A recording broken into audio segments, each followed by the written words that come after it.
রাম রাম রে, তুই আমার গুণের গুণবান পুত্র, তবে তোর কাছে আমার একটি প্রার্থনা আছে।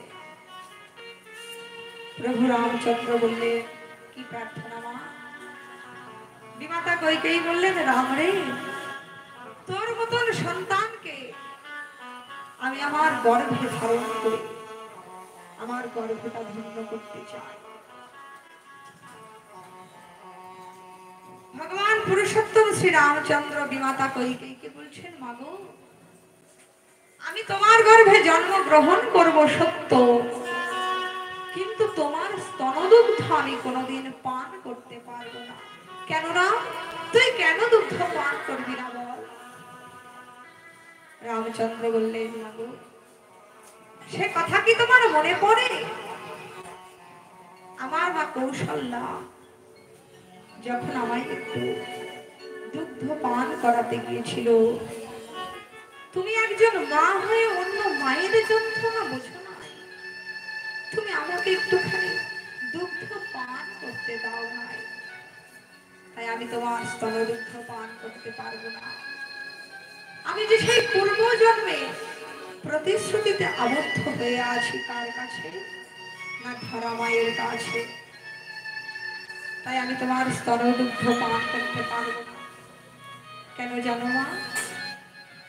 আমি কেন তোমার স্তনদুগ্ধ পান করবো না?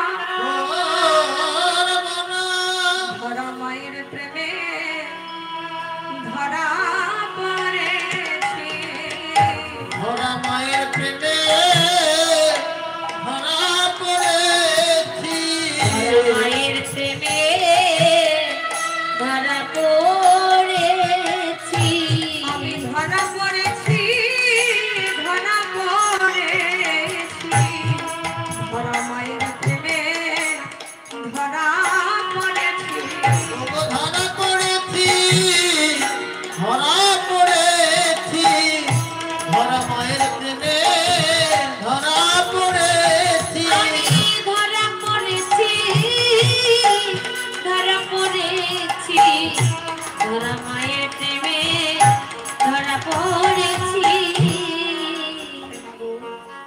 ভগবান সেই সত্য যুগে ধরা মায়ের প্রেমে ধরা মায়ের কাছে ধরা পড়েছিলেন।